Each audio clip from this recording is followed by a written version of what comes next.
नक्शा को लेकर के आपके मौजा के उत्तर पश्चिम कोना से स्टार्ट करेंगे भंडार को, और हर एक प्लॉट पर जा करके वो सबसे पूछेंगे ये प्लॉट किनके दखल कब्जा में है, उनका नाम लिखेंगे, उनके पिता का नाम लिखेंगे, उनकी जाति, मोबाइल नंबर, आधार नंबर।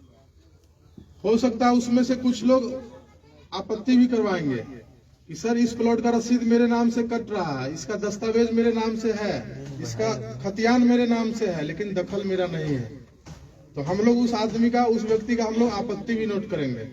ऐसे करते करते हम लोग हर एक प्लॉट का हम लोग दखल पंजीयक बना लेंगे, एक रजिस्टर बन जाएगा हम लोगों के पास, जिसमें हर एक प्लॉट का हम लोग का दखलकर्ता का नाम हम लोग को मालूम रहेगा। साथ में उसके साथ साथ एक प्रक्रिया और चलेगा कागज का, प्रपत्र 2 और 3 एक आप लोगों से हम लोग स्वघोषणा भरवा करके लेंगे। ये फॉर्मेट इसका है, प्रपत्र 2 और इसके पीछे में आपका प्रपत्र 3 एक वंशावली। एक चीज समझ लीजिए, हर एक रैयत को अपना वंशावली खुद ही बना करके देना है। कैसे बनाएंगे उसका प्रोसेस हम समझा देते हैं। सबसे पहले प्रपत्र 2 को समझिए, इसमें टोटल 11 कॉलम है। ऊपर हेडिंग देख लीजिए आपका राजस्व ग्राम का नाम, उसके बाद थाना नंबर, हल्का नंबर हो सकता है बहुत लोगों को नहीं पता होगा, तो हल्का नंबर खाली छोड़िएगा, पुलिस थाना, अंचल और जिला। उसके बाद कॉलम नंबर 1 आपका है रैयत का नाम या सह हिस्सेदार का नाम। अगर एक लोग फॉर्म भर रहे हैं तो अपना नाम लिखेंगे, अपने पिता का नाम, जाति, पहला कॉलम में। अगर मानकर चलिए एक पिता के 3 लड़के हैं, उन लोगों के बीच बंटवारा नहीं हुआ है, वो तीनों भाई चाह रहे हैं कि उनका आपस में साथ में खतियान बन जाए, तो वो जो फॉर्म भरेंगे तीनों, उसमें तीनों भाई का नाम मेंशन होगा और पिता का नाम होगा। ऐसा भी आपका होगा कि 5 पार्टनर हैं, बंटवारा नहीं हुआ, मौखिक बंटवारा है, और चाह रहे हैं कि नहीं साथ में ही खतियान बने, तो 5 लोग इसमें अपना नाम डालेंगे। एक लोग का हम उदाहरण दे देते, मान के चलिए श्याम सिंह अपना फॉर्म भर रहे हैं, तो रैयत के नाम में श्याम सिंह, पिता का नाम अपना नोट करेंगे, वो अपनी जाति नोट करेंगे, भूमिहार हो गए, यादव हो गए, जो भी आप पांडे, जो भी जाति अपना नोट करिएगा। कॉलम नंबर 2 आपका स्थायी पता का है, अपना ग्राम, पोस्ट, थाना प्लस जिला। उसके बाद आपका आता है खाता, खेसरा, रकबा, चौहद्दी, कॉलम नंबर 3 से लेकर 6 तक। मानकर चलिए आपके पास 10 प्लॉट है, एक प्लॉट का उदाहरण हम देते हैं। खाता नंबर 40, खसरा नंबर 1150 में 10 डिसमिल आपका जमीन है, तो खाता में 40 भरिएगा, खसरा में आपका 1150 आ जाएगा, और रकबा में आपका 10 डिसमिल होगा। बहुत कम ही ऐसा प्लॉट है जिसका रकबा आपका एकड़ में जाएगा। अभी चूंकि सर्वे हुए आपका 115 साल से ज्यादा हो गया, नक्शा आपका हो सकता है 10 एकड़ का भी एक प्लॉट होगा, लेकिन स्थल पर हो सकता है उसमें 50 को प्लॉट नया बन गया होगा, तो जोत आपका भी बढ़ गया है। जो भी प्लॉट आपका है सब डिसमिल में ही मिलेगा। फिर आपका आता है चौहद्दी, हर एक प्लॉट का आपको चौहद्दी लिखना है। इसमें चौहद्दी जो आप लिखिएगा वर्तमान दखलकार का, ये नहीं कि दादा के नाम से लिख दिए और दादा कभी गुजर गए 50 साल पहले। जो अभी जो लोग जमीन जोत रहे होंगे उसका चौहद्दी में नाम मेंशन करना है। अपना जमीन है उसका आपका 4 चौहद्दी होगा चारों तरफ से, उत्तर, दक्षिण, पूरब, पश्चिम। उत्तर में श्याम सिंह, दक्षिण में राधा देवी, पूरब में पैन, पश्चिम में सड़क। ऐसे करके आपको हर एक प्लॉट का चौहद्दी मेंशन करना है। चौहद्दी जो लिखिएगा जान लीजिए जीवित आदमी का नाम लिखिएगा। फिर आपका किस्म जमीन आपका किस तरीके का है, हो सकता है उसमें आप घर बना कर रह रहे हो, या हो सकता है उसमें 2 फसल होगा तो उसमें आपको धनहर भर देना है। एक फसल अगर साल भर में होगा तो आपको उसको भीट भरना है। अगर 10 साल से प्रति होगा तो वहां प्रति भरा जाएगा आपका। फिर है शेष को छोड़ करके लगाना। अभी आपका जो रसीद कट रहा है वो सब लोगों के पास डिजिटल रसीद होगा, कंप्यूटर का रसीद।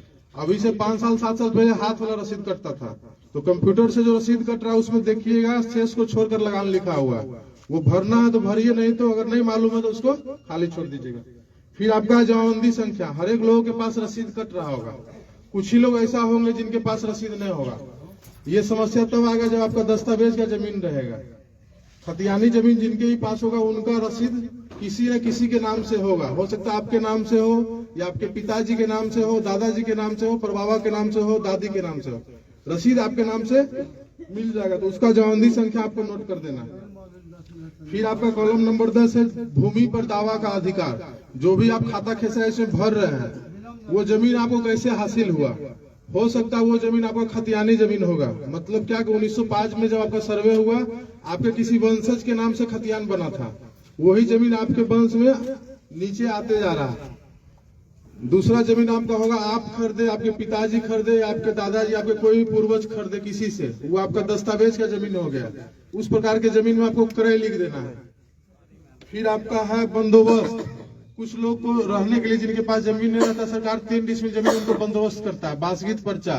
या फिर जो सैनिक के विधवा रहते हैं, सरकार उनको जमीन देती है 5 एकड़।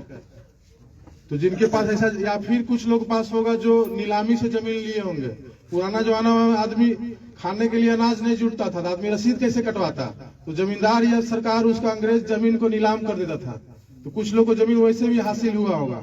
या फिर कुछ गरमजरो जमीन जो आपका होगा, आप लोग मालिक से आप लोग बंदोबस्त करवाए होंगे, या फिर बिहार सरकार से।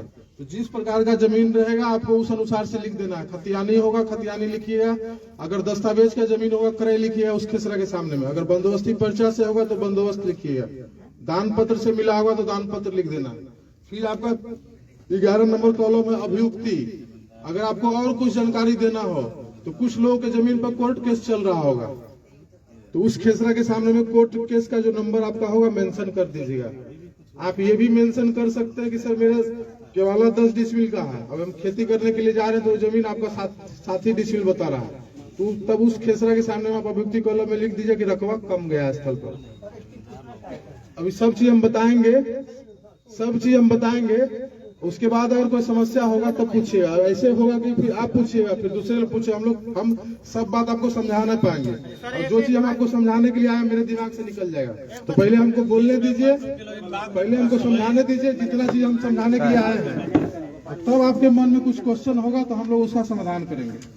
प्रपत्र 2 आप समझ लिए, इसके नीचे में देखिए रैयत का हस्ताक्षर, अंगूठे का निशान, मोबाइल नंबर एवं आधार नंबर। तो जो लोग साइन करिएगा, जिनके नाम से फॉर्म भराएगा उन्हीं को साइन करना है। अगर वो साइन नहीं कर पाते अपना अंगूठा लगाएंगे। फिर मोबाइल नंबर और आधार नंबर, जिनके नाम से फॉर्म भरना उनका आधार नंबर दीजिएगा। कोशिश करिए 2 मोबाइल नंबर दे। अगर एक मोबाइल में आपका रिचार्ज खत्म भी हो जाएगा, ऑफ बताएगा, तो दूसरे मोबाइल नंबर आपका कॉल जाएगा। प्रपत्र 2 आप समझ लिए। फिर आपका है प्रपत्र 3 एक वंशावली। अभी बताया कि वंशावली 2 तरीके से बनता है। इससे पहले आप लोग सरपंच से बनवा रहे थे, अभी नियम कुछ चेंज हो गया, उसमें पंचायत सचिव को भी ऐड कर दिया गया उस प्रोसेस में। लेकिन ये ध्यान रखिए हर एक रैयत को खुद से ही वंशावली बना करके देना है। अब वंशावली का जरूरत किनको आएगा? आपके परबाबा के नाम से जमीन आपका रसीद है, केवाला है, खतियान आपका है, और परबाबा चले गए ऊपर, कागज उन्हीं के नाम से है। उस कंडीशन में आपको परबाबा का नाम लिखिएगा और उनसे नीचे आपको बनाते जाना। जहां पर पहला जीवित आदमी मिल गए वहां पर वंशावली इंड हो जाएगा।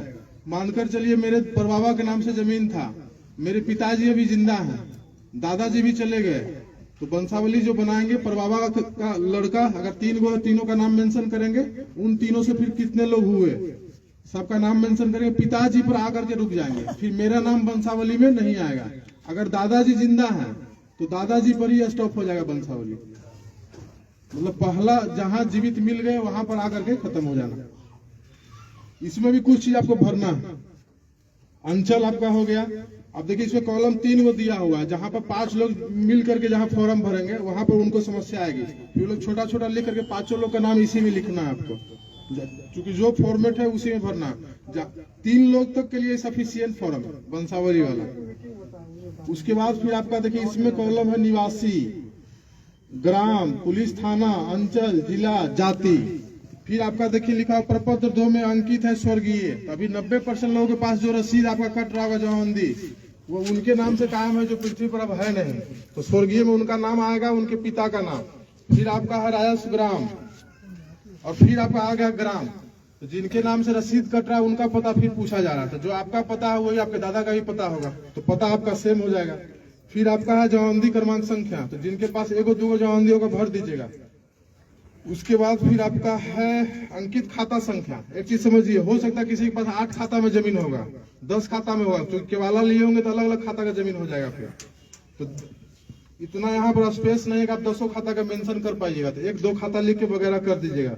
फिर आपका खेसरा संख्या, अगर आपके पास 2 प्लॉट है तो आप आसानी से भर दीजिएगा 2 खेसरा। जिसके पास 30 गो प्लॉट होगा तो उसको 1-2 प्लॉट को लिख करके वगैरह कर देना। फिर आपका आया रकबा। रकबा में टोटल जमीन जितना होगा सबको जोड़ करके लिखना है, कट्ठा बीघा में नहीं भरना है फॉर्म, डिसमिल में भराएगा आपका। जो भी आप रकबा मेंशन करिएगा वो आपको डिसमिल में करना है या फिर एकड़ में करना है।